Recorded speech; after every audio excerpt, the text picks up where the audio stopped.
Cette liste, comment vous qualifieriez cette liste ? C'est une liste à l'image du département, à la fois par ses visages, par ses parcours, par ses territoires. Nous sommes l'image du département, nous incarnons ce département dans toute son histoire, dans tous ses territoires, dans toute sa diversité. Et donc c'est cette liste-là que nous présentons aux Valdoisiens.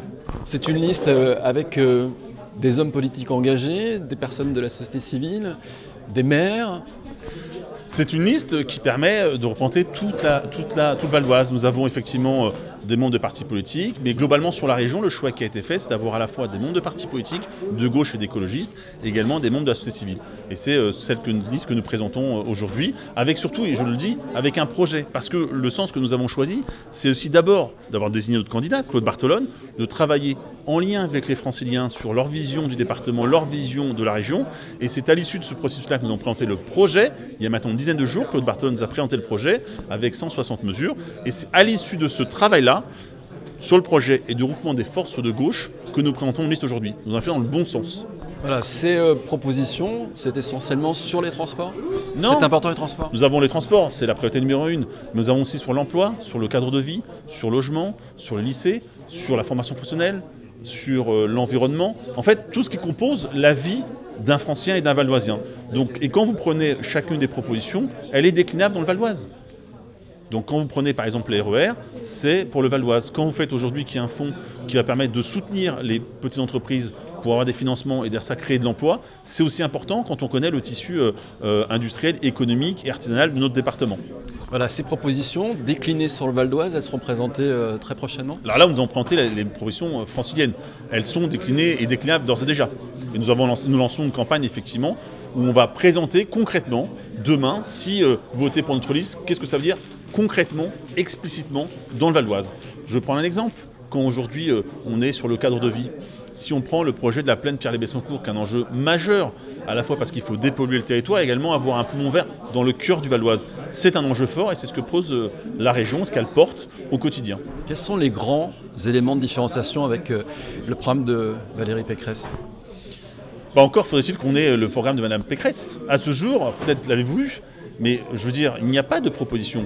Mme Pécresse explique qu'il faut, en gros, elle tape sur le pass Navigo, elle crée de la polémique, mais pas de projet.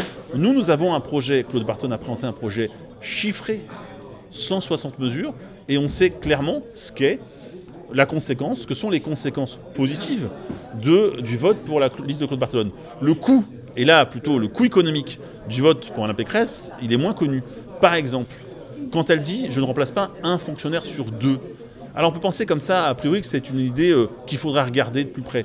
Oui, un fonctionnaire sur deux, quand on sait que 8 fonctionnaires sur 10 travaillent dans le lycée, c'est-à-dire que concrètement, on va retirer des personnels dans les lycées. Ça veut dire quoi ? La restauration scolaire ? Le nettoyage ? Le gardiennage ? Les adultes dans les lycées ? On sait très bien que cette politique-là, menée sous Nicolas Sarkozy, mais elle était à l'époque ministre du Budget, est néfaste pour l'éducation et pour l'enfance. Ça, c'est un vrai coup.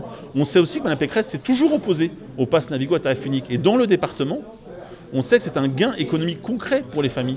Eh bien, ça veut dire quoi demain ? On va revenir dessus si Mme Pécresse arrive aux responsabilités. Voilà le coût COUT du vote de Mme Pécresse. Alors elle explique qu'elle veut faire des économies parce que le pass Navigo, aujourd'hui, n'est pas financé.